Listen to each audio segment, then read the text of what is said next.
welcome to episode 61 of the It's Just a Hill Cycling Podcast. I am Jon. Me and BSP are back at it talking about cycling.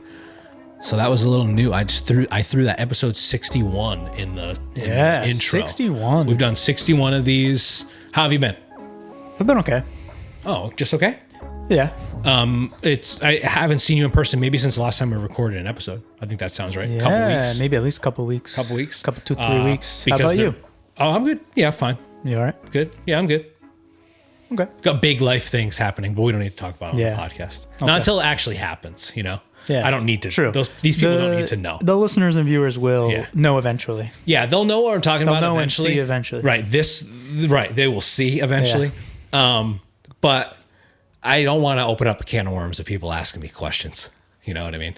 Because once you tell people something, and if I don't want to talk about it too much, but I also like being cryptic about it because I think that's fun because you know what I'm saying. But as soon as I let people know, there's going to be all questions about like cycling and riding stuff like, oh, sloppy johns, you know? So like, yeah, true. Yeah.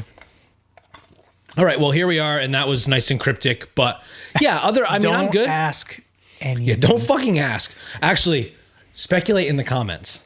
Sure, give it in the comments. This is a great way. I want people to be adding more freaking comments to the YouTube videos. This is a great way for engagement. Add it to the comments what you think's happening. And honestly, there's a good chance that someone's just going to figure it out. I've told like 2 people though too. So if I've told you and you leave a comment, that's cheating.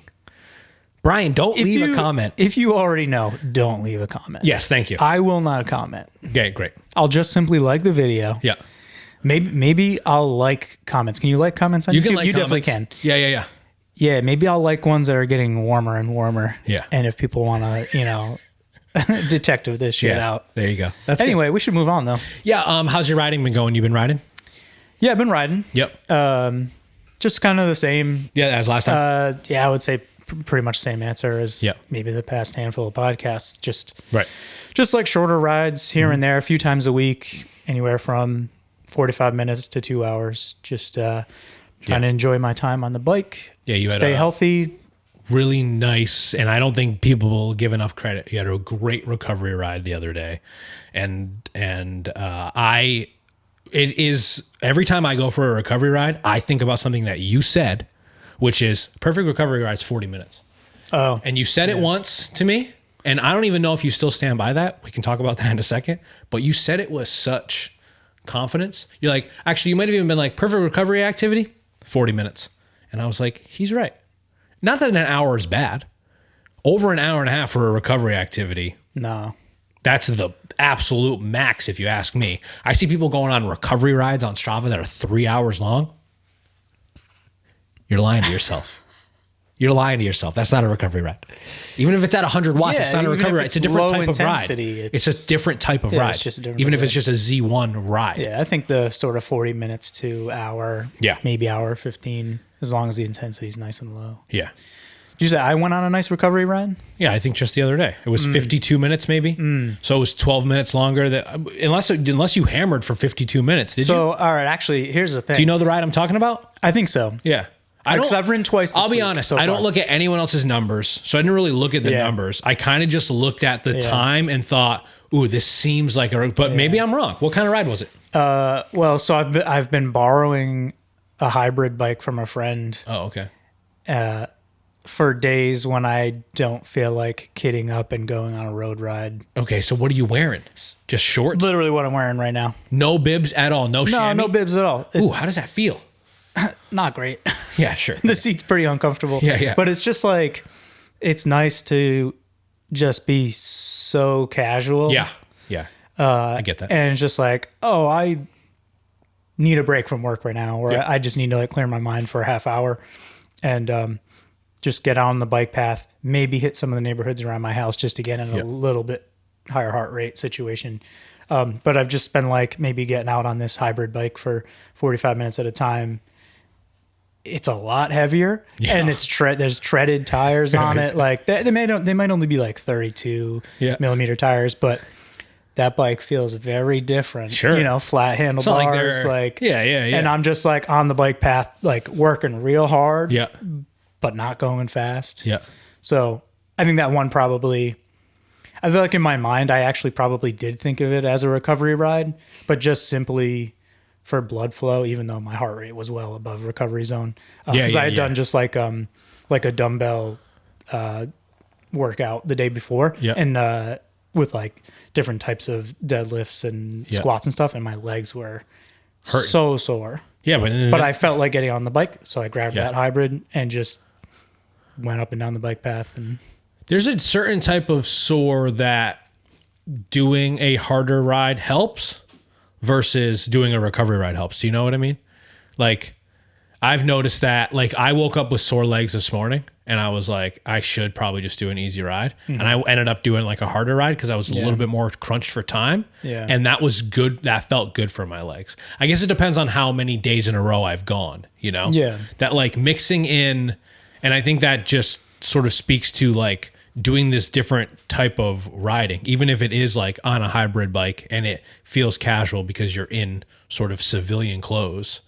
I think rides like that help like harness a healthy relationship with cycling, right? And because for me, and what I've learned about myself and my riding is like the more variety, the better. As much as I love to do like long rides and I wish I could ride like 4 hours every single day, it's not feasible for my schedule. And as an aging man who's closer to 40 than 30, it's not feasible for my body. You know what I mean? Yeah, like things are changing. Yeah. Well, they're just like, and I think that's the case for any sort of ultra endurance athlete. You can't do that all year, right? Like Lael Wilcox, who rides her bike around the world, you can't just train like that all the time. There's just like certain ways to train for those types of efforts, right?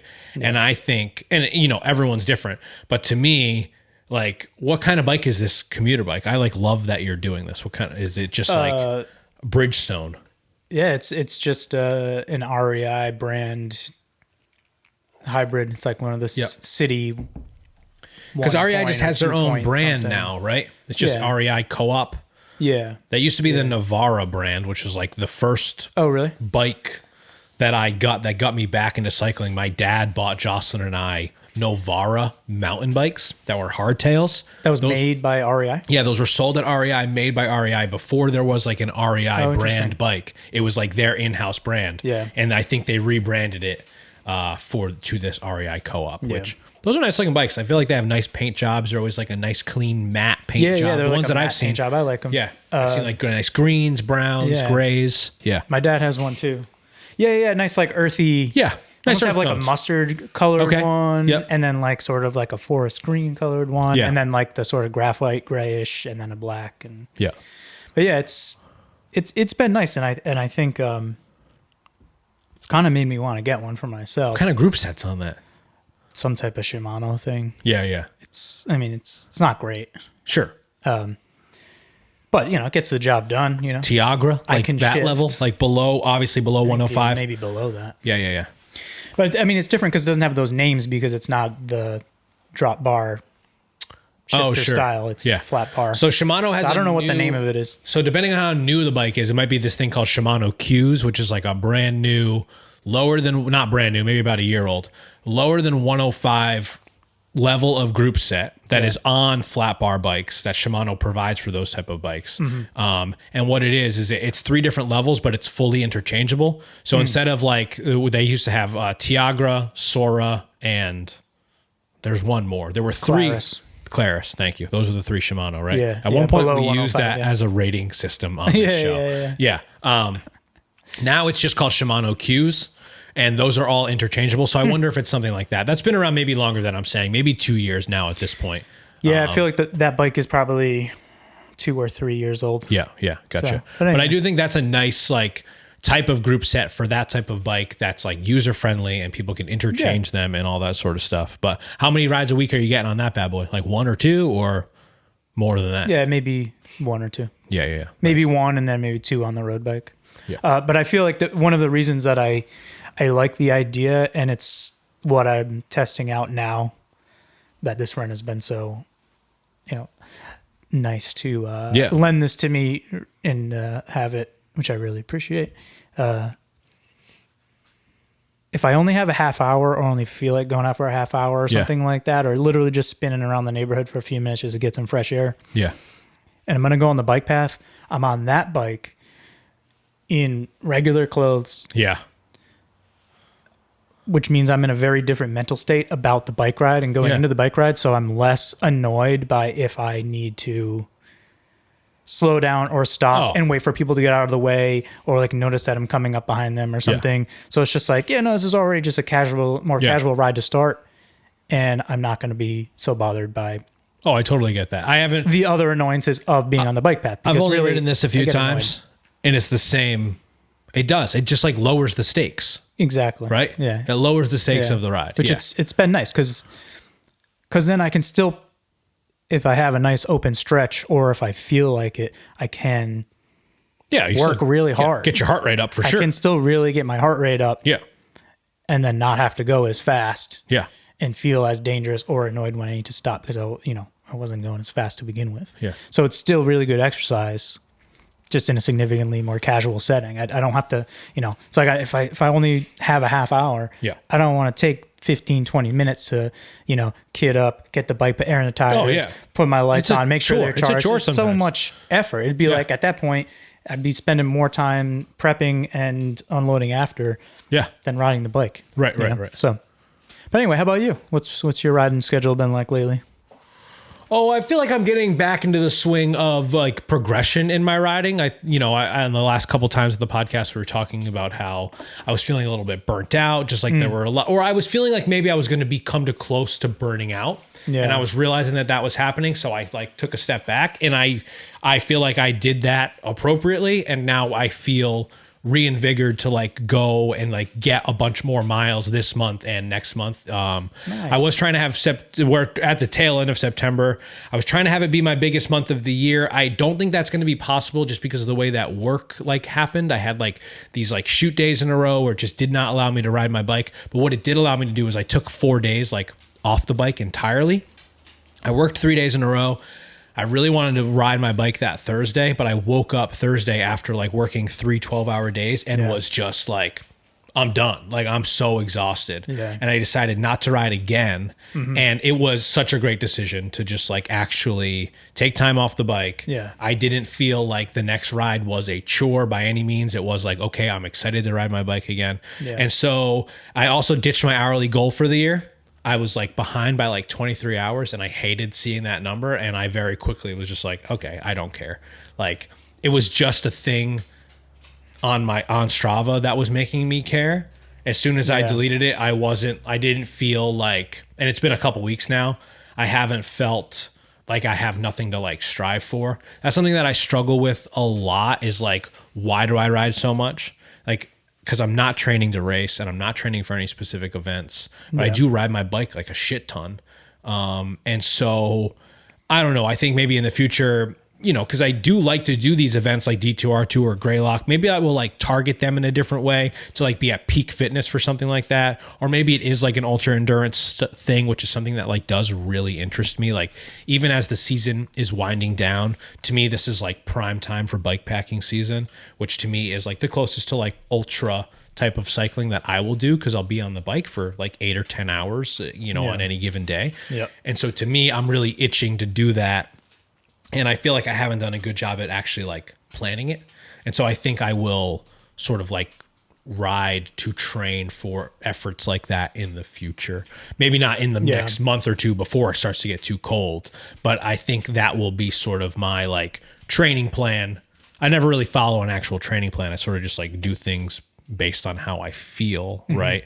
And like if I want to do intervals, I do intervals. It's not like I'm looking at an app and it's telling me to do intervals today. It's just like, oh, I did a long Z2 ride yesterday for 4 hours. Today I'm going to ride hard. And then tomorrow I'll plan to do another easy, like longer effort. And that to me is, oh, nice. That to me is like a good way that I see progression in my own riding. Like that just seems like productive for me at this time. So I still think I'm like on track to have more hours in the saddle this month than I did in August, but I don't think it'll be my biggest month of the year. Maybe I'll go after that in October. I do have things going on that might get in the way of that, which is okay. I'm not like complaining about that. Work is good and it's good work with like new clients. And so I'm excited about it. So there's not like anything And I think that's like part of understanding like what that balance is at this point in my life, which is another reason why I'm like, do I really want to plan for something in 10 months, or do I want it to be flexible because that's what keeps it like fresh for me? My life is like very non-structured.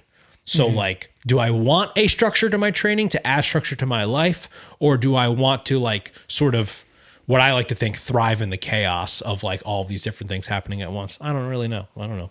Could be fucking dead tomorrow. So that's sort of my philosophy on the whole thing. But at the same time, I'm like, why do I ride my bike so much? Why do I care to ride 700 hours a year? You know, just because I like to be fit. I like to feel good about myself. Ultimately, that's what it is, right? We've talked about this before. Yeah. We were both at very unhealthy, much more unhealthy parts in our life than we are now. Yeah. Right. I don't feel like I'm at my fittest ever. Not right now. You know, I couldn't tell you when my fittest was. Maybe last summer, maybe earlier this summer. I don't think I'm there right now, but I know I feel better than I did 10 years ago. And to me, that's what like inspires me to like stay fit and stay active. Yeah. We talked about it a little bit earlier in this episode, feeling a little bit older. Like obviously can't like stave off time, but you can stave off the feeling of waking up sore every day. And I hear stories about, you know, people, oh, wait till you get older, which like is fine, but like you don't have to just like believe that fucking bullshit. Just like maybe if you stretched and drank more water, you wouldn't feel like shit all the time, because there are plenty of people that like aren't active and don't hydrate. So to me, I don't really want to live to be 200, but I want to live to feel healthy the next day. You know, that's sort of how I feel about it. Yeah. I think, well, I guess you've said a lot and I haven't said much in return, but I'll say one thing. I'm for not worrying about those hours. Yeah. And ditching that goal. Yeah. Oh, I thought would be. I didn't think you'd be mad. If anyone, No, obviously not. if anyone out there is not supportive of that, fucking eat my bib shorts, bitch. I really like the idea of taking those specific events and rides and races here and there throughout the year that you really want to do and are motivated by, and using those as your like tent posts or you know, whatever people say, your pillars for the year. And then your training plans are, you know, the tent sagging in between, and you kind of come up to them and then ride off them on the other side. Right. And then your fitness can build and wane in between those. And that's kind of how you let your body and your brain recover and get time off, and then build it back up and be excited about it. And I really like a, you know, week to week, month to month plan like that.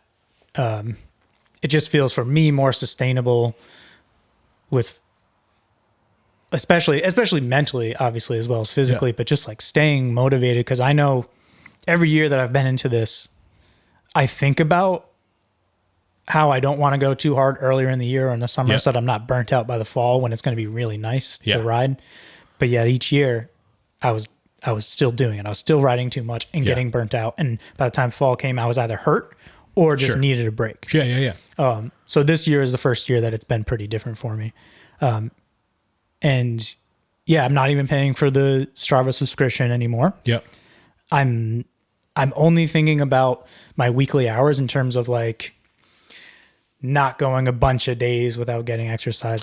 I'm really just thinking about it as like exercise, trying to maintain a base level of health and enjoyment on the bike. And it's been very freeing. Oh, yeah. I'm able to focus on a bunch of other things in my life. I love that notion of like not going too hard earlier in the year, because I feel like most people probably, especially in climates like ours, where like it's in April or May when it gets nice. I couldn't be more excited to ride. I mean, the winter can really suck. And we're can not suck you dry. Maybe getting as much work in, and we're feeling maybe a little down about our fitness. So with the weather getting nice. But your fitness about our fitness is lower than it has been all year.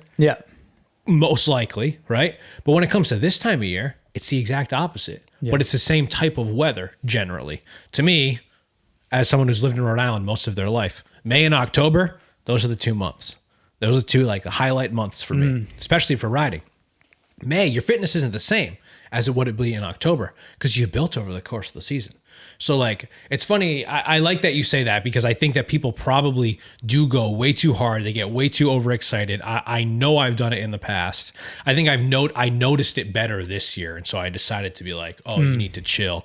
I also, that like D2R2 into the main trip was probably like, it was the worst my HRV had been in a year. It was the worst sleep scores I was getting in a year coming out of that trip. So I think that was another thing that I was like really conscious about, like, okay, I really need to slow down. So that's why I like was like 4 days, no riding.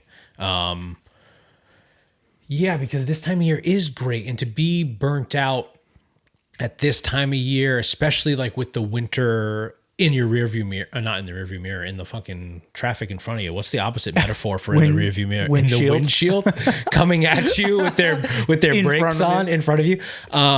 You know, like, because things do shift, and whether or not you spend more time on the trainer or some people just take time off the bike at all, it is a nice time to just ride, you know, and the weather's nice and like the foliage like gets really nice. And I think it's like a beautiful time of year. And it depends. Like if you're someone that races your bike and like you're training for Green Mountain Stage Race, like whatever it is, like Labor Day weekend, then who cares where your fitness is at come October, because hopefully you peaked in September, but it just depends on the type of rider, you know? Yeah.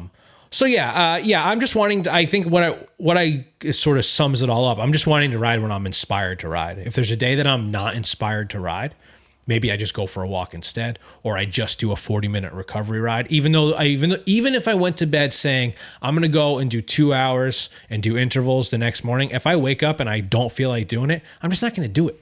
Well, what the fuck? I don't race my fucking bike. Why do I? Sometimes I think about it too much. And I think that's just the journey of being a human, but also being someone that like has a hobby, right? Like I hope that my opinions continue to change as I develop as a person that likes to ride bikes. I hope I continue to enjoy riding bikes, but who's to say that in 5 years I hate it? You know, to me, it really is about like feeling good tomorrow, you know, going to bed, feeling good about the day, whether I exercise or not, ate well or not, you know, feeling good, waking up tomorrow, feeling good, not feeling, oh, fuck, yesterday was stupid because I didn't ride my bike, or I rode too hard, or I ate a whole piece of cake from Greg's. There's Greg's cake in my fridge right now. Wow. Right? What's the flavor? What's your favorite Greg's flavor? My favorite is that one with like the coconut. I don't really know the names, but they have a coconut one. Everyone talks about the Death by Chocolate. That's what Obama got when he went to Greg's. Yeah. Everyone talks about Death by Chocolate. I think that's what there's a slice of in my fridge. Death by Chocolate? I think so. And I think that's what everyone likes. But if it's the other cake that's in my fridge, it's so good. It's like with coconut on it? Yeah, it's like a coconut.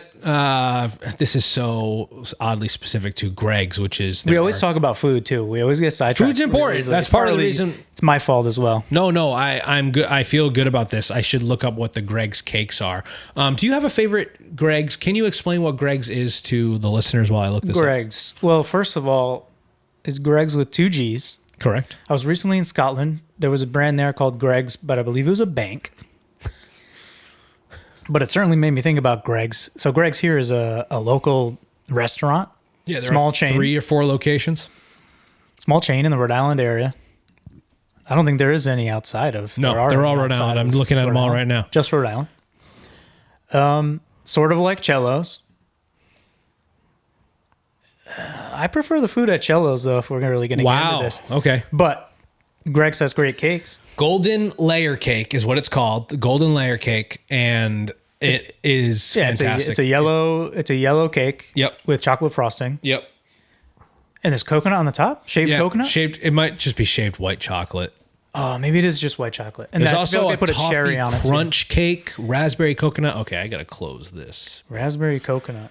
That all looks good. Yeah. Why do we start talking about cake? I don't know. I don't remember We were talking why about it came up, but you said you had a slice in your fridge. Yeah. And I said, oh my God. But I do. What flavor? And I think it's one of those flavors, and no matter what, it's all good. Oh, it's all good. But I'll tell you which my favorite is. Okay. The toffee crunch. Oh, all right. See, I'm a big Heath Bar fan. I will say I never went to Greg's as a kid, My family wasn't like a family that went to Greg's. No. Recently, family outing with my wife's side of the family. We went to Greg's, and we just celebrated her grandma's birthday, and so that's why there was Greg's cake. Ooh. And so that's why it's in the fridge, because I was not feeling well, so I did not attend. But there is now a slice in the fridge for me, and there was also half a slice that Jocelyn brought home. So, yeah, I mean, if I like to reward myself after a ride with food. So maybe tomorrow, once I do that 4-hour Z2 ride, boom, I'm coming home. Oh, yeah. I've gone out there. I've burnt 2,000 calories. Yeah. I'm coming home and eating that cake. You're going to be thinking about that slice. Yep. That's going to be the reward. And then I'll also reward myself for not binge eating a slice of cake today on a day where I only rode for an hour. You know, not that I would put that past myself. I 100% would eat that whole slice of cake today, but I feel good now that we've said it out loud that I'll save it for after my ride tomorrow. You'll enjoy it more tomorrow. Yeah, I'll enjoy it more tomorrow. Okay, speaking of my ride tomorrow, have you heard about Strava mules? And I know you're going to say yes because I shared this article with you and you told me you read it, but you can pretend that you didn't. But I did hear about it before that because I don't know if we talked about it on this podcast before or it just came up in conversation in another bike chat, but I had heard about it before. Yeah, so there are people that are paying mules. Mules are in quotes in this article. This article is from Road CC. They're humans. Are paying mules to ride activities for them. Right. They're not putting some sort of donkey on a Pinarello. But basically what will happen is if you want to fake an activity, you can hire someone to do it for you. But what I'm also reading is not only can you hire someone to do an activity for you, like say, hey, I live in East Greenwich, Rhode Island, and I want to do a 30-mile ride, and I want it to take 1.5 hours so that I average 20 miles per hour. Someone will go and do that. But also, you can just fake a fit file, like as a programmer. Yeah. And you can just design an activity, with GPS. I don't know how to do it, so I don't know how to speak to it. But like, there are ways of digitally making these files and altering files. Who is this for? When I started reading the article, the same feelings came up from when I initially heard about it. Yeah. However long ago it was, month, 2 months, whatever. I just don't understand why you would need this. Yeah. Who needs this? Why do they need it? And they did sort of address it at the end of the article where one reason could be like, oh, this kind of came about in the time of COVID. Yeah. When maybe people started working from home. So things were more lax, and they said to themselves, "Oh, I'm going to go for a bike ride during the day," but they didn't want that to be posted on any type of social media where their coworkers were. Right. So they didn't want them to see that they were riding during the day. So then you could just pay someone else to do the same ride at a different time of day, right, to get the same stats or something. Yeah. But there are also I just don't.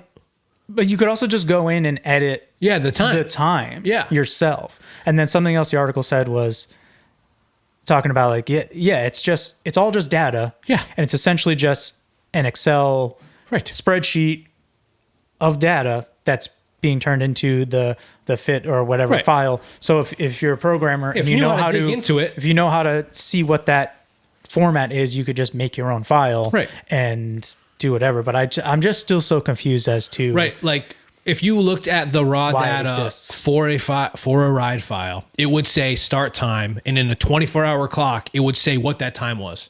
06:48 if you started at 6:48 a.m. You could just change that to 18:48, so it's 6:48 p.m. Yeah. Right? Because there was also a thing, and it's sort of related to this, where like you could take a ride that you did and submit it to something and like adjust the parameters. So like I rode for an hour today, right? I rode pretty hard. I did like 230 watts or whatever and like 20 mile per hour average. There was like an app where like you could upload that so I could change it to like 21 miles per hour and like 300 watts. Or you could like sort of tweak the numbers just a bit. Yeah. So instead of doing 20 miles in an hour, you do 20 miles in 40 minutes and everything trickles. So like that's also a thing that people do. And this is like on that weird, like, and I think it's a little bit, to me, doing the whole fake activity makes absolutely no sense. I can't even wrap my head around it, because if you want to ride, just ride your bike. And I don't understand why someone would just like, because you get an endorphin rush from getting kudos on Strava. I cannot wrap my head around that. If that's what you like to do, all power to you. I can't wrap my head around it. Wanting to up your numbers. Listen, I don't want to do that, but I can wrap my head around it a little bit more, right? I feel like it's easier to understand why someone would want to go from 20 to a 21 mile per hour average. It's the same with people who like lie about their FTP on Zwift, or lie about their weight so that their FTP is adjusted for someone who's lower weight, even though they're putting out, someone that weighs their actual weight. Yeah. I wouldn't do that, but I can't wrap my head around it. You know? I mean, I can wrap my head around it. I'm sorry, because there's like an advantage to it, right? Talking about recovery rides earlier. Listen, at the end of the day, it's cheating. This is another thing. People like recovery rides, or give recovery rides kudos, way less on Strava than they do when you ride hard. And I think that sucks shit, because because people are then like judging your ride, and basically by getting a 21 mile per hour average versus a 20, people are going to look up to you more because your Strava numbers. What? I just hate this. Like, that actually makes Strava feel like a social media that people are like, it's like buying followers on Instagram. It's the same thing. Like, you're buying kilometers or miles. Yeah. It's like 10 kilometers a week for 12 euros. Yeah. I mean, I also wonder, did it truly just start with someone coming up with the idea as a business plan or like a side hustle idea, where it's just like, well, hey, I'm going to be riding my bike so much. Why don't I just offer? Yeah. What was the catalyst? Why don't I just offer to ride for other people? Give you that information, and you pay me for it. So it's just like, well, if I'm gonna be doing that, I might as well be getting paid for it. And surely, I feel like no matter what your idea is nowadays, you get somebody to buy it. Yeah, true. So I kind of wonder if that was part of it. I'm still just so confused by all of it. Yeah, I really can't wrap my head around it. Or just like just the social media FOMO and how people want to be viewed, so that they're literally willing to pay someone else to exercise under their name, so that people think they're exercising. Right. It's just a sick world we live in. Yeah, it sucks. Just fucking exercise. But hey, if you want to do that's what you want. If you want to do a fake Everest, 500 euros for a fake Everesting. It feels pretty cheap. It does feel pretty cheap. Would you Everest if someone paid you would you Everest for someone else for $500? I would not do it for $500. I feel like it has to be a lot more than that. Yeah. I mean, I wouldn't right now at all, because I don't have the fitness, but if I did have the fitness, I feel like still you got to charge more than that. I think Everesting is very hard, and I'm not going to go on a massive effort. Yeah, it's a massive effort. 8,849 meters of elevation in one ride, right? Ascending and descending a climb repeatedly, for people that don't know about Everesting. $500 is not, that's going to take you all day. 500 euros? Yeah. Or it's actually 500 pounds in this article, because it pounds? It's road CC, but pounds. Oh yeah, it was pounds. Yeah, pounds and euros are pretty similar, I think. I don't know the conversion rate. It was around. I think it's somewhere close. Around like 1.3. Right, it's not now, like the Australian dollar. That's like almost twice as much. You ever seen bike prices in Australian dollars? No. $20,000. Yeah. Like a top of the line Pinarello, or like that BMC super machine or whatever. It's 20. Well, so that's even worse than Australian Canadian dollars, huh? Yeah. That's I didn't realize that. Quite the influx. Wow. All right. So since we're on, obviously this would be breaking the Strava etiquette. I think that goes far to say, right? Strava does not support this. They're trying to crack down on this. But Strava etiquette. Can we talk about that real quick? Yeah. So Strava etiquette. I think, a lot of us use Strava. Most people that talk about this, whether or not you have a premium subscription, I basically use a premium subscription because I like their route builder. I've built a lot of routes in Strava, and I like their route builder. And it sucks that it's not free, and there are plenty of free options like Komoot or Ride with GPS. But I just love Strava. Actually, I don't love Strava. I have a lot of problems with Strava. But Strava, But the route builder is good. Is It's a solid. nice feature. And it's gotten a it is lot. I solid. do think it's gotten a lot better. But Strava Etiquette, which basically has nothing to do with Strava itself, but I would like to talk about how you spend your time on that app, because it is a social media app and it can be toxic. And we've talked about how your relationship with cycling can become toxic. Like if you're chasing certain things and you're just like not having a healthy, balance with everything in your life. So first thing I'd like to talk about is splitting up a ride into multiple activities or one activity. How do you feel about the to the ride, cool down? Someone with like 4 or 5 activities, spin out, had to flush the legs. How do you feel about the multiple activity versus the one activity? I don't feel so good about it. You don't feel so good about the multiple activity? No. Love that take. Me either. I think the multiple activity, use your lap button. Listen, I know I'm guilty of it. I've done it before, mostly because I hit stop. True. I hit stop Just use too the early. lap button. Just use the lap button.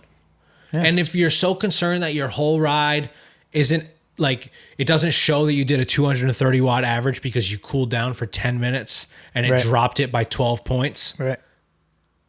no one cares. No one should care. And if they really cared enough, just look at the laps. Right. Right? Anyone that would care enough to check Yeah. can just go in and Just look at the see laps. if you lapped it. And see if you did a 40-minute Yeah. hard effort or 10-minute then splits or whatever. You as the poster Yeah. can just write in the comment. Yes. Just be like, literally like this to this to this Yeah. in the description. Right. Just be like, warm up, ride, Right. cool down. Yeah. And then that way, if someone actually cared to know what you did for that ride based on if Yeah. they know you were not and Right. what the route was, they'd be like, oh, that looks like it was probably a big ride. Let me check their numbers. Yeah. Just out of sheer curiosity. Right. Then they can look at your lap. Yeah. It clogs up the news feed otherwise. Yeah, I mean, and I don't go on Strava that much anymore. I'm not Sure. scrolling through the feed Yeah. really at all. Me either. I think that's another I thing. used to Yeah. a lot. Uh-huh. I don't anymore. Uh-huh. But it definitely bothered me when there was all those little chunks of rides that people Yeah. did separately. So obviously this is not a topic that's like so much in the front of my brain anymore, but Yeah. I try to be good about not posting too much, or like on days when, and this used to be the case for me a lot, where I might do multiple rides in the same day, or Yeah. I'm like walking my dog multiple times Oh, in the yeah, day yeah, and yeah. doing a bike ride and Yeah. going to the gym, or like, just like doing a lot of shit like that. I'm not really like that anymore, but Yeah. I would very specifically go in and edit that import so that you check off the option that says hide from home and club Everyone. feeds. Yeah.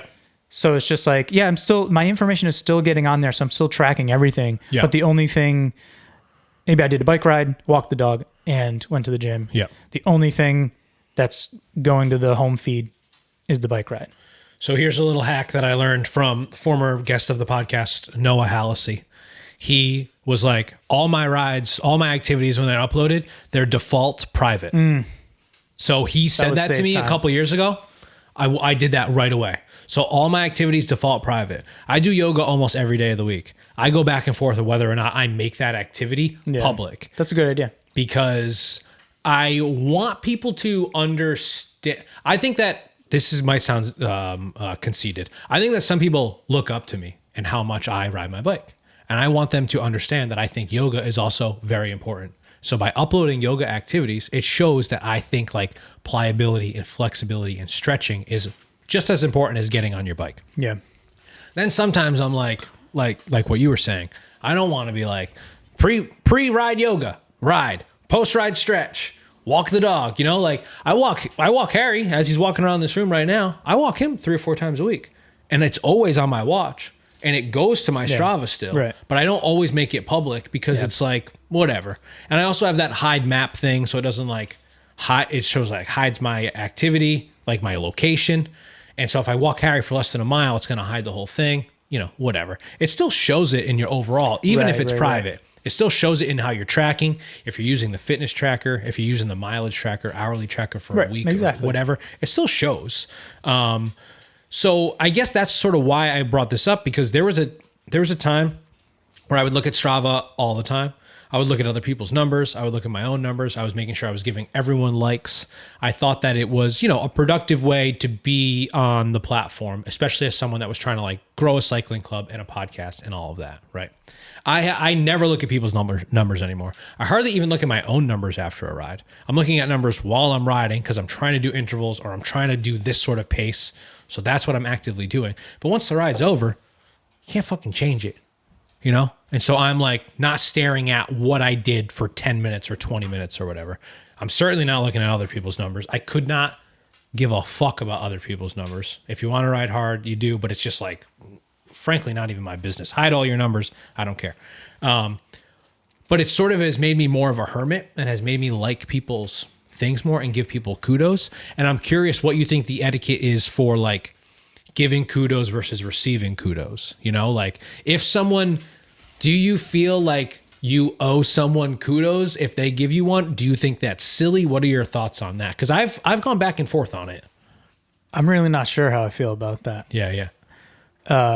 Some people all the time, they're giving me kudos on every single ride, every activity. Some people, I don't do that for them. And I feel badly sometimes, but I can't be looking at that.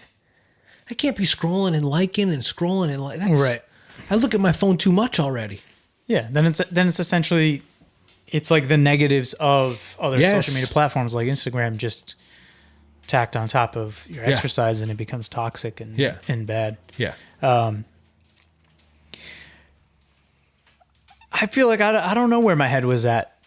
Yeah. Okay. At the time, because I don't really go on anymore. So what about something? Occasionally I'll flip through for a minute and give some kudos, but honestly, I almost feel like it's more about the personal relationship that I have with people. Sure.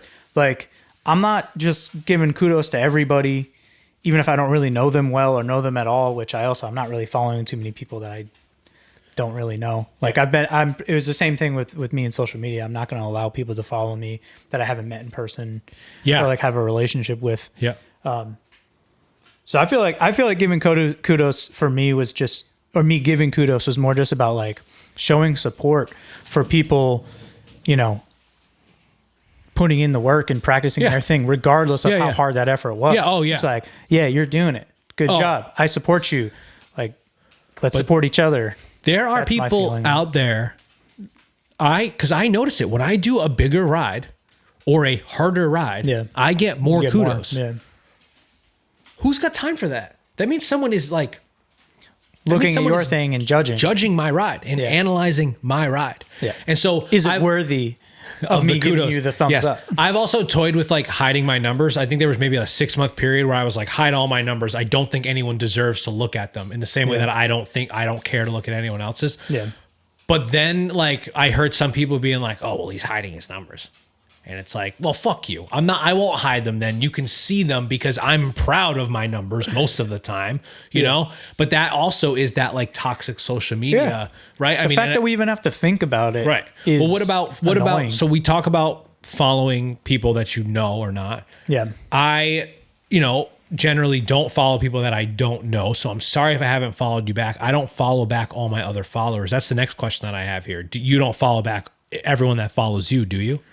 For the most part, but that's because going both ways, I'm more selective about it. Gotcha. I'm really only going to accept or follow back or request a follow. Oh, I'm sorry. Are you you need to request to follow? I am. Yeah. Oh, okay. Yeah, Gotcha. Yeah. I am not.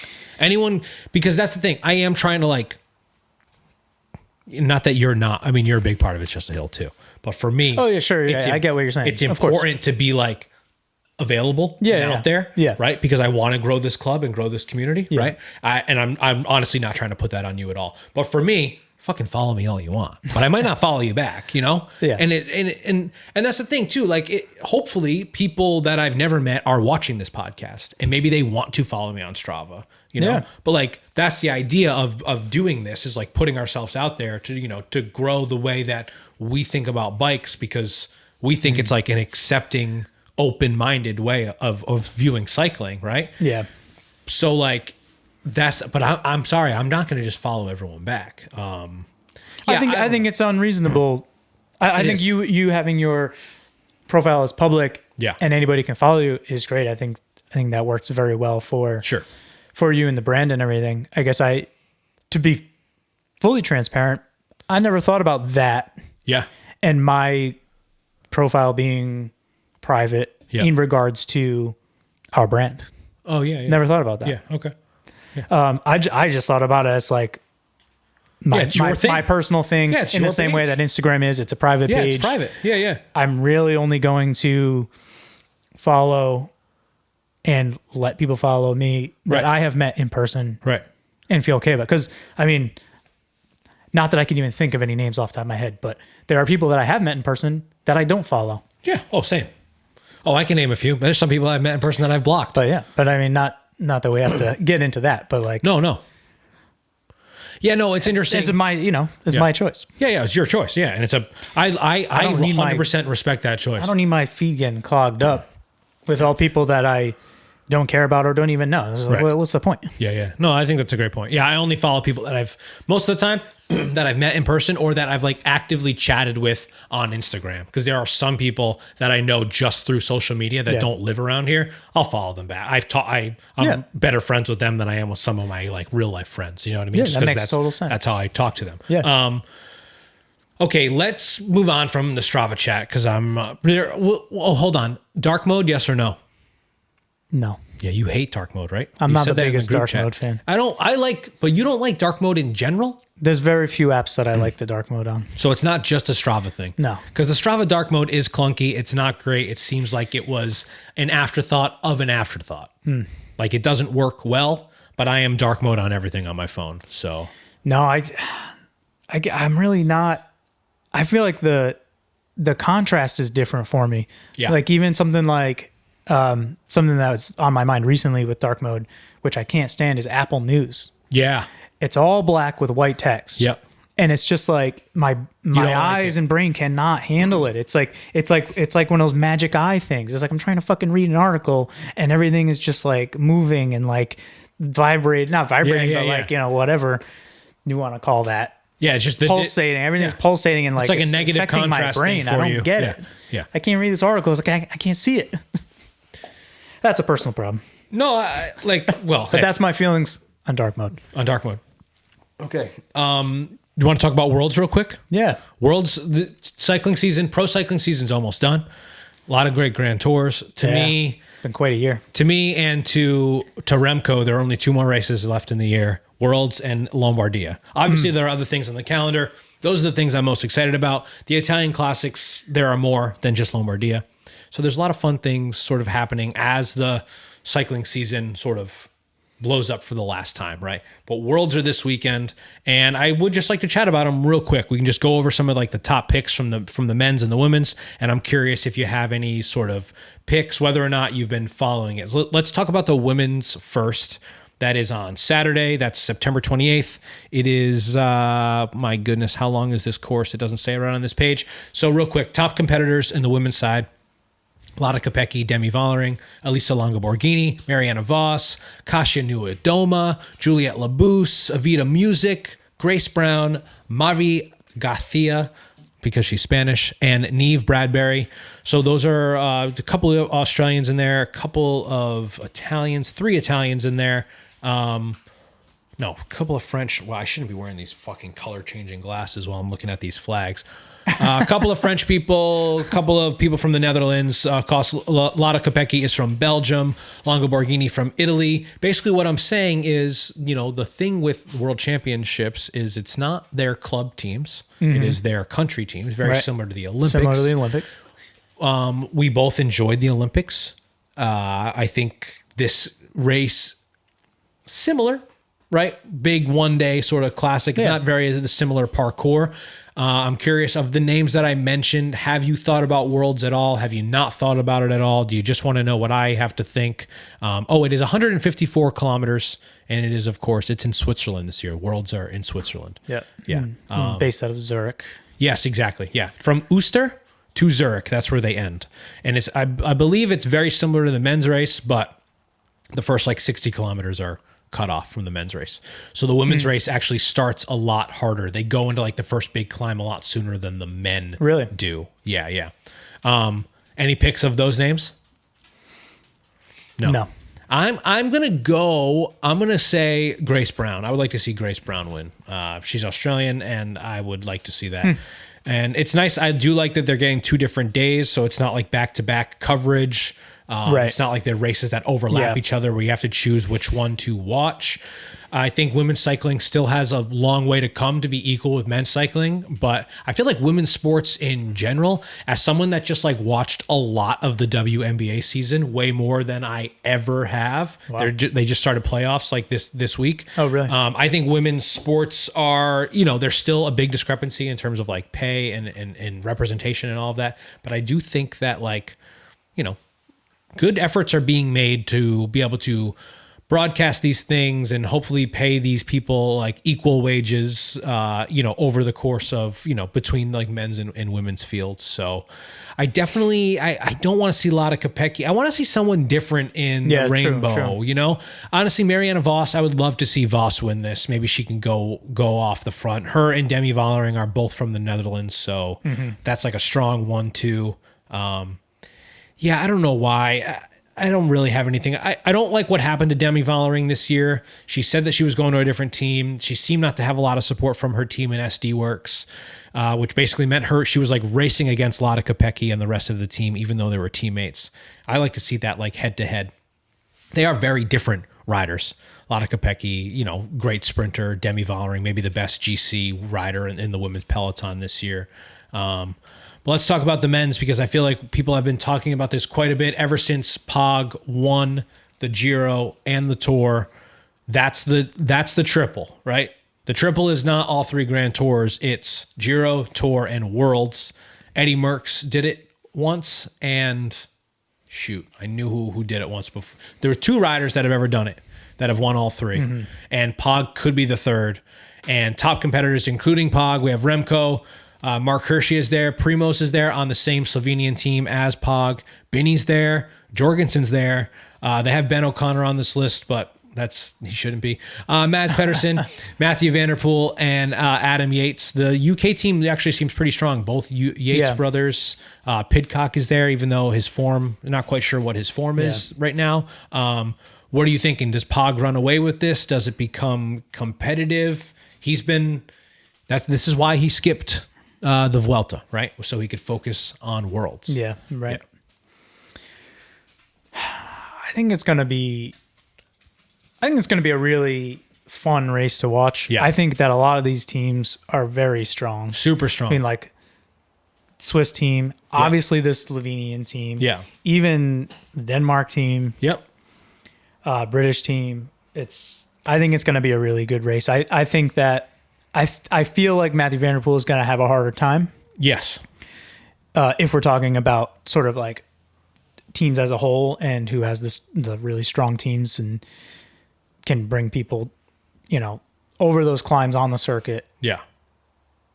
During the last couple laps. So Mohoric is not racing. I think Mohoric is not racing. He's not racing. Dropped out. He did drop out. He crashed when he was reconning Gravel Worlds. Yeah. So he's not on that Slovenian team. Will Primoz ride for Pog? Pog's not going to ride for Primoz, right? Like, yeah, right. Pog's the choice. That's my huge. I feel like that's one of my biggest curiosities about what that day is going to be like. Is Slovenia going to work together? No, I don't think they'll work together in that way. And how many teams really are going to work together? Because I feel like Pog is so strong, along with a lot of the other big names. Yeah. But like, I feel like almost if anybody else wants to have a chance against Pog, they need to work as a team. Right. So let's look at the Belgian team. Wout is not there, right? He decided to end his season. He needs to recover. All good on that. Remco leads that team. This, to me, seems like the best team to go for one other person. So you got Remco. We've got our boy, Campenarts, Tim Wellens, Jasper Stuyven, Tish Benoot, Maxim Van Yils, Quinten Hermans, and Lawrence Duplass. Oh, my God. That team is stacked. Yeah. If Duplasky, Wellens, Tish can be like leadouts, do you let Jasper Stuyven go for his own race? Because he had a really good beginning of this season. All bets should be off for Remco here. They should all be riding for Remco. Remco has had the best year of his career. A year ago, I think I was pretty sour on Remco. He has totally come around on me. He won the Olympics. Yeah. He's riding that fucking gold bike. He could be riding a gold bike with rainbow stripes on it. Yeah. Well, we're starting to talk here about the world's road race. Yeah. But the TT was He last won the weekend, TT. and he Yeah. won the TT. Yeah. And was this the first time in history that the reigning Olympic champion also won the world's TT? I don't know if it's the first time that just the men's has done it, but it also happened in the women's race. Did it? Grace Brown. So I do know that it's the first time that, I think it's Grace Brown, that it's the first time that women's Olympics and ITT worlds back to back. Wow. Same year. Yeah. Yeah. I mean, it would be amazing if Remco won. That would be huge. Yeah. I'm definitely. I would agree. I'm not rooting against him. enjoying Remco more now than I ever was. Same. In the Same with Pogacar.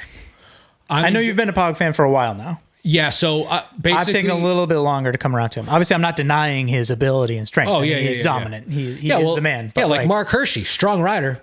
I hate him. Yeah, it's going to be such an interesting day. So let's talk about that's on Sunday, right? Yeah, that's on Sunday. Let's talk Women's about some of the other teams. Yep. So we did talk about Ben O'Connor before. The Australian team has Jack Haig, Chris Hamilton, Jai Hindley, and Jay Vine, Michael Storer, Michael Matthews, Nick Schultz. Strong team. Super strong team. Yeah. Different types of riders, right? So the build of these teams, I think, is what's the most curious, because that Slovenian team isn't necessarily built the same way that Belgian team is. You have, obviously, Primoz, who might want to go for his own race. Pog, they've never really worked together, right? But other than that, Luka Meskec, Jan Trotnik, Domin Novak, strong riders. I don't know Matic Zumer. I think he might have been the person that replaced Mohoric. And there's also Matev Govachar, who I've heard of before. I don't know him that well. That is also a strong team. The Swiss have the home team advantage. I feel like someone like Mark Hershey, who's like their Swiss leader, just needs to like go off the front. Remco probably needs to go off the front a lot sooner too. If he gets away though, this is a 273.9 kilometer race.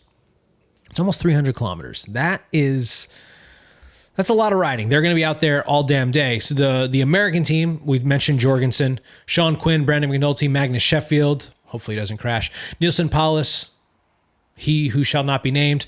Damn, is he really going to this? Ugh. Kevin Vermark and Riley Sheehan. Oh, I have not seen that piece of shit all year. I forgot about him. Sheehan? Yeah, Riley Sheehan. No, I like Riley Sheehan. Yeah, haven't seen good old skinny Quimmins in quite some time, but he's going to be there. I saw him apparently. in one thing Yeah. in the latter half of this year.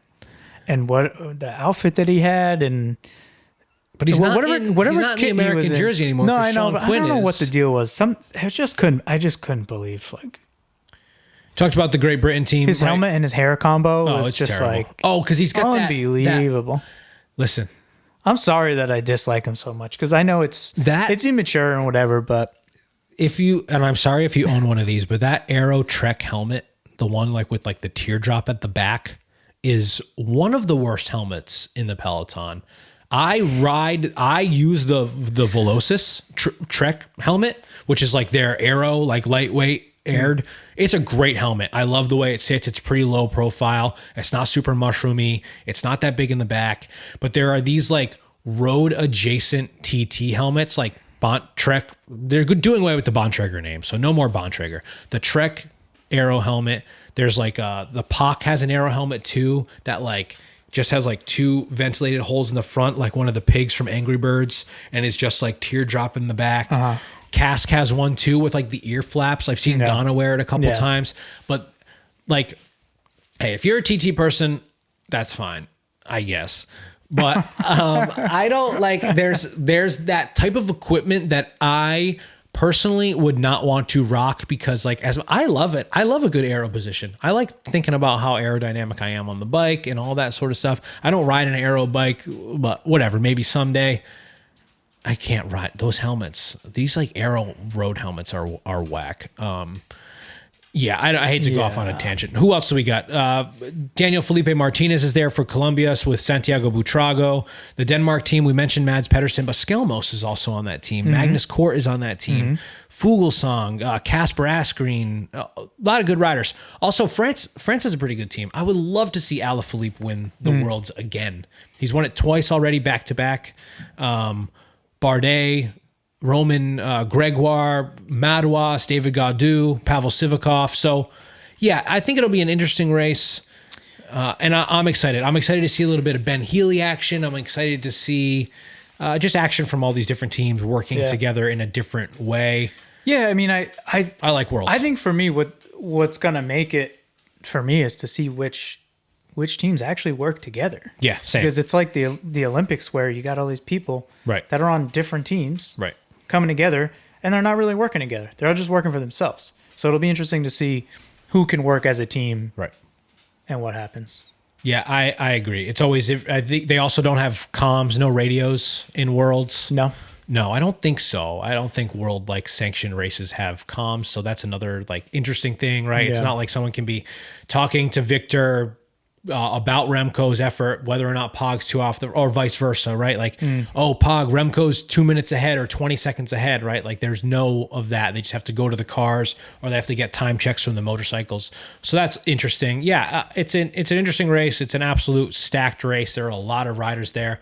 I like that Worlds is popular. I don't think it was this popular 5-10 years ago. I think it was kind of just a it was a nice thing to have the rainbow bands, but it wasn't like it is now, where it's just treated like another long sort of classic that gets us into the Italian classics. But yeah, I'm excited about it. Do you? How about let's give ourselves a pick.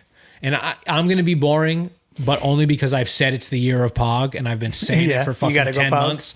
I have to go Pog. If it isn't Pog, I know I said it would be fun to see Alaphilippe, and I'll throw one more name out there. I don't know. You got an off the cuff pick? I think it'd be cool to see Remco. Yeah, it'd be great to see Pidcock. This is also the case for me at anyone but Vanderpool. I'm also one of those almost anyone but Vanderpool or fucking Skinny over there on the American team.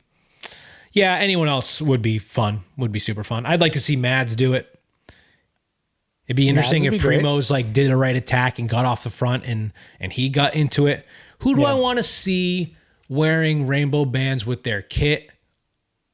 Honestly, the answer is Alaphilippe. I want to see him in rainbow bands. Yeah, you want him back? On Tudor. He's going to Tudor next year with Mark Hershey. You know what? I would love to see Simon Yates. Love that.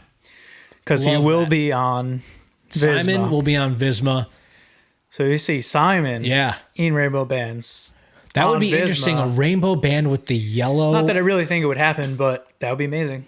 Oh, it would be amazing. I like that pick. Yeah, I like that. Jay Vine would be another great one. Yeah. Jay Vine crashed in that TT. Yeah, he did. Absolute monster. Looked awful. Came across pretty. Put a picture of that dirty on the screen right now. Oh, yikes. All right, that's all. That's just about all I have. Do you got anything else you want to say before I do some plugs and talk about some stuff? I was in last year's Worlds, which was what did they call it? A Mega Worlds? What it was Mega Worlds, where they did mountain biking all at the same time. But they had all the disciplines. Yeah. I was in Glasgow this summer. Yep. Where the Worlds were last year. Yep. And I was walking around one morning alone, just walking around town just to see some of the town because I was only there for maybe even less than 24 hours. Yep. And seeing that whole built up downtown area, where the circuit was for the road race last year, that is a hilly city. Really? They are steep hills. Yeah. And when I look back at footage now and think about what they were doing, just sprinting up and down those hills for that circuit, oh my God. That's the other thing about Worlds. It's so fun. The circuit, right? There's always laps. And I love that so much because to me, it makes it more exciting as a viewer, even if you're not there, because they can they're doing active recon during the race, whether or not so there's 8 laps at the end of the same circuit with the same climb. Do you go on the second to last? Does Pog go on the third to last? Does Pog go earlier? Does he go on the climb? Does he go right after the climb? Right. And so you can sort of see people when they do circuit races, even if it's not Worlds, you can see people like judging things and wanting to go, you know, and Worlds in 2 years are in Montreal, 2026. That's a dream. I hope to go there. I hope to fucking ride my bike there and like spend the weekend watching Worlds. And that's not that far, you know what I mean? Like it's a drive. We could drive there. It'd be really fun to like go and watch a circuit race. I think a lot of times, you know, on a stage of the tour, it's great to go and watch it, I'm sure. But if someone just rides by you once, obviously the opportunity of 8 laps allows you, you could see Pog 8 times, you know? Yeah. It's like practically like watching a crit with the top riders. Yeah. So, I think, I love that Worlds always has that like super hilly, punchy place for an attack, like you saw in Scotland, or like I'm sure they'll have in Montreal. And like they will have, I don't know the name of the climb, but I see it on the profile here in the men's and the women's. It goes over and over. The women do it 5 times. So it's going to be sick. A super exciting race. And I'm very excited. Yeah, I'm excited for it too. Well, actually, can I even watch it? Where is it? It's on Flow Bikes here in the States. I'll be watching it on Tiz. So that'll just be on YouTube? On Flow Bikes. What, after? No. Or during? Yeah, like how do you watch something on Flow Bikes? So they have their own app? I think they have their own app. I've never used it. I will use Tiz. I just see that they put them up after on Flow. Yeah, they will put them up after for sure. Yeah. No, I think you can watch it live via Flow Bikes, but you need to have a subscription. Right. Yeah. Here in the States. It's terrible. But you'll be on Tiz. Yeah, I'll be on Tiz. 480p. Watch out for the ads. No problem. X Easy them out. peasy. Easy peasy. I'll X them out. No problem. Yeah. Well, thank you, Brian, of course. My podcasting partner in crime, you know, on the show, you do tons of work behind the scenes, even though you're private on Strava. That doesn't bother me. Yeah, now you got me questioning that. I mean, sorry. No, don't be sorry. You know, you edit the podcast. People might not understand how much work goes in behind the scenes, and I'm just going to pat yourself on the back. So hopefully pat me on the back for doing all the stuff, right? You do more work than I do. Thank you. That's what just for the podcast. Exactly what I was fishing for. No, probably normal job. You probably work more than me. Yeah. For the podcast? No, normal job. Oh, I don't know. Yeah. I don't think we'll ever know. No, we don't need to add it. We work an equal amount, which is to say a lot. We work really hard. Yeah, we're really hard workers. But thank you. And if you care or not, that's fine. Whatever. Also, I have reading text that I send you at 5:30 a.m. I'm trying to. Today wasn't until after 7:30 a.m. I think. You're a good do not disturb person though too. I just have a sleep schedule on, so you text me whenever you want. Doesn't matter. I feel okay texting you. I'm not going to text you at 4 a.m. or something, but I feel okay texting you at 7:30 because you have the thing that says Brian has notification silence. Yeah, just wake up and then check my phone. I'll get I do the same thing. Do not disturb, sleep mode, whatever is great. Thank you. Make sure to check out MBX, the official bike shop of It's Just a Hill. There is a big event coming up Saturday, October 5th, Customer Thank You Day at the shop. We at It's Just a Hill will be hosting a group ride at 9:30 a.m. There will be vendors set up while the shop is open from 10 a.m. to 5 p.m. Garmin's going to be there. Shimano's going to be there. Rotation Engineering is going to be there. There will be a sort of a drivetrain efficiency and cleaning demo from Seth at Rotation Engineering. That will be at 1 p.m. At 2 p.m., there'll be a flat fix clinic put on by someone, maybe a member of It's Just a Hill. We'll let you know. They're supposed to text me back in 10 minutes or something. Wow. And there'll be other things, deals going on. You can get a free 1-year Rhode Island NEMBA membership with the purchase of any mountain bike at the shop. There's going to be a Smith helmet and sunglasses promo. You purchase a Smith helmet, you get Smith sunglasses, 20% off each, one combo deal only. Purchase a Garmin head unit, get 20% off a heart rate monitor or a Varia light, all that sort of stuff. There'll be more deals going on. Deals. Tons of deals. Deals. But it's not, there's also going to be a spin wheel. So with every purchase, there's be a wheel. And you'll get something for free. Might be a water bottle, might be a free bike fit, might be a t-shirt, could be multiple things, so that's just sort of a way to for MBX, to say thank you to the community, offer some deals. There's going to be a food truck. Ming's is going to be there. Nice. From 12:30 to 4:30. So yeah, it should be a lot of fun. And that is Saturday, October 5th at MBX in Narragansett, Rhode Island, 10 a.m. to 5 p.m. Also, Cross is coming. I feel like Cross is always coming. Cross is here. Some people have already raced Cross, but Old Mountain Field Cross Training Series starting up in October, second Wednesday of the month. Make sure to follow MBX Bikes on Instagram for more information. Keep an eye out for their cross-training series right here in Wakefield, Rhode Island. And of course, our group rides. If you join the Strava Club, the link is below on YouTube. You can join our group rides, WhatsApp chat, Discord. A lot of chuckleheads joining the WhatsApp chat lately, just like bots. And so I've sent it to, because I put the link in the YouTube description, I think. Oh, interesting. So then people just like find it online. Yeah. And most of the time, I'll be like, oh, this person looks real. Because now I have it set to like I have to accept them or not as the admin. Yeah. I'll be like, oh, this person looks real. They have like a local area code. Maybe they're a real person. 9 times out of 10, they're like, I've got tips on the stock market. And I have to delete the message and get rid of them. And it's generally a pain in my ass. But hey, that's okay. Like and subscribe to this very video if you're watching on YouTube. Give us a rating on your podcasting platform of choice. Leave a comment below how you feel about Strava etiquette, how you feel about Worlds, who your pick is for that. Don't give us a pick afterwards. Oh, and if you, the other comment that we said, if you think you know what's happening in my life, comment below. Remember we asked for that in the beginning? Comment below. Yes, comment below. I might throw some likes of the comments. Yeah. To throw people off. To sleuth you. Well, thank you very much, Brian. That's about it. That's all I've got. You got anything else? No. Okay. Well, thanks. We covered it all. We covered it all. Yeah. Bye. See you later.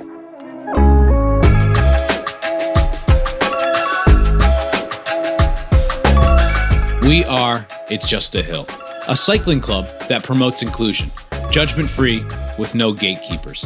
Focused on creating content from behind the handlebars to in the studio, It's Just a Hill is producing videos and podcasts to spread the message that cycling is for everyone.